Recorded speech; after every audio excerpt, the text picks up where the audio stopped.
নলবাৰী জিলাৰ পশ্চিম নলবাৰী ৰাজচক্ৰৰ অন্তৰ্গত চটেমাৰী গাঁৱত আজি কৃতি ছাত্ৰ ছাত্ৰী আৰু মহাবিদ্যালয়ৰ নৱনিযুক্ত অধ্যক্ষকক সম্বৰ্ধনা জ্ঞাপন শীৰ্ষক এক অনুষ্ঠান অনুষ্ঠিত কৰা হয়। পশ্চিম চাটেমাৰী শংকৰজ্যোতি সংঘৰ উদ্যোগত সংঘৰ বাকৰিৰ ৰাজহুৱা মঞ্চত অনুষ্ঠিত হয় এই অনুষ্ঠানটো। স্থানীয় গাঁও প্ৰধান ৰাজেশ্বৰ দাসে আঁত ধৰা অনুষ্ঠানটিত অসম সংগীত পৰিৱেশনেৰে আৰম্ভ কৰা হয়। অঞ্চলটোৰ অৱসৰী প্ৰধান শিক্ষক প্ৰমোদ দাসৰ সভাপতিত্বত অনুষ্ঠিত সভাত গাঁওখনৰ গৌৰৱ গুৱাহাটী বাণিজ্য মহাবিদ্যালয়ৰ নৱনিযুক্ত অধ্যক্ষ ডক্টৰ বিপুল দাসক সম্বৰ্ধনা জ্ঞাপন কৰা হয়। যোৱা 20 মে'ত গুৱাহাটী বাণিজ্য মহাবিদ্যালয়ত অধ্যক্ষ হিচাপে যোগদান কৰে ডক্টৰ বিপুল দাসক পশ্চিম চটেমাৰী শংকৰজ্যোতি সংঘই গামোচা ফুলাম জাপি আৰু অভিনন্দন পত্ৰৰে সম্বৰ্ধনা জনায়। তদুপৰি গৰাখহনীয়া বিচ্ছিন্ন কৰা গাঁওখনলৈ সুনাম কঢ়িয়াই অনা ডক্টৰ বিপুল দাসক পশ্চিম চটেমাৰী গাঁও পৰিচালনা সমিতিৰ হকে সম্পাদক অক্ষয় হালৈ, শিৱ মন্দিৰ পৰিচালনা সমিতিৰ সভাপতি মনোৰম হালৈ গামোচাৰে সম্বৰ্ধনা জনায়। অনুষ্ঠানটোত এইবাৰ গাঁওখনৰ পৰা হাইস্কুল শিক্ষান্ত পৰীক্ষাত আৰু উচ্চতৰ মাধ্যমিকৰ চূড়ান্ত পৰীক্ষাত কৃতিত্বৰে উত্তীৰ্ণ 20গৰাকী ছাত্ৰ ছাত্ৰীক ফুলাম গামোচা আৰু সংঘৰ মানপত্ৰৰে সম্বৰ্ধনা জ্ঞাপন কৰে। অনুষ্ঠানটোত গাঁৱৰ আপোন মানুহৰ সম্বৰ্ধনা গ্ৰহণ কৰি গাঁৱৰ প্ৰতি দায়িত্ব থকাৰ কথা সদৰি প্ৰকাশ কৰে ডক্টৰ বিপুল দাসে।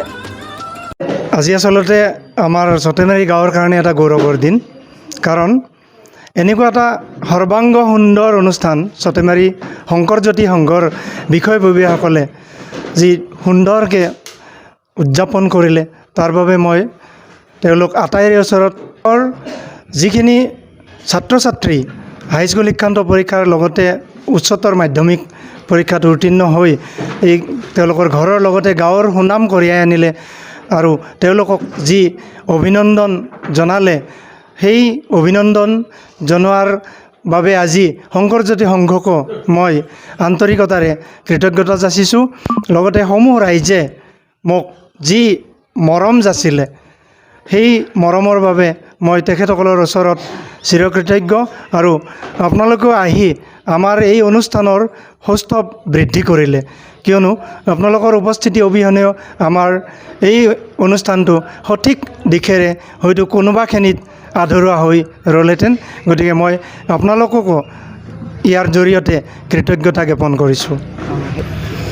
হয়, গুৱাহাটী বাণিজ্য মহাবিদ্যালয় অকল অসমেই নহয়, উত্তৰ পূৰ্বাঞ্চলৰ এখন উচ্চ শিক্ষাৰ অনুষ্ঠান, আৰু সেই অনুষ্ঠানখনত ইতিমধ্যে দেশ বিদেশত ছাত্ৰ ছাত্ৰী কাৰ্যত অৱতীৰ্ণ হৈছে। আৰু মই গৌৰৱেৰে ক'ব পাৰোঁ যে তাত যিসকল ছাত্ৰ ছাত্ৰীয়ে ইতিমধ্যে পাছ কৰিছে, তেখেতসকলৰ যথেষ্ট সংখ্যকে পৃথিৱীৰ বিভিন্ন কোণত নিজক প্ৰতিষ্ঠিত কৰিছে। আৰু মই এই গাঁৱৰ পৰা গৈ সেই মহাবিদ্যালয়ত যি সুযোগ ভগৱানৰ জৰিয়তে লাভ কৰিছোঁ, তাত মই আশা কৰিছোঁ যে সেই মহাবিদ্যালয়খন আশা কৰা ধৰণেৰে সঠিক দিশেৰে আগবঢ়াই লৈ যাম, যাতে সকলো ছাত্ৰ ছাত্ৰীয়ে, অভিভাৱকে বা আমাৰ সন্মানীয় চৰকাৰ বা সকলো প্ৰকাৰৰ ব্যক্তিয়ে যাতে মহাবিদ্যালয়খনৰ যি গৌৰৱ, সেই গৌৰৱ অক্ষুণ্ণ ৰাখি আগবঢ়াই লৈ যাব পাৰোঁ, সেয়াই মোৰ প্ৰথম আৰু প্ৰধান কৰ্তব্য হ'ব। আৰু তাত প্ৰত্যেক ব্যক্তিকেই যাতে আমি সম অধিকাৰ সমতাৰে আগবঢ়াই এটা বিদ্যায়তনিক পৰিৱেশেৰে আগবঢ়াই লৈ যাব পাৰোঁ, সেইটোৱে মোৰ উদ্দেশ্য। গাম্ভীৰ্যপূৰ্ণ অনুষ্ঠানটোত লোহাৰ কাঠস্থিত পূব বৰক্ষেত্ৰী উচ্চতৰ মাধ্যমিক বিদ্যালয়ৰ সহকাৰী শিক্ষক হিচাপে কৰ্মৰত চম্পক কুমাৰ দাসে শেহতীয়াকৈ উচ্চতৰ মাধ্যমিক বিদ্যালয়ত বিষয় শিক্ষক হিচাপে যোগদান কৰাত সভাই তেওঁক সম্বৰ্ধনা জনায়। মোকালমৰাৰ পৰা সুৰজিৎ পাঠকৰ ৰিপৰ্টাৰ লাইভ অসম।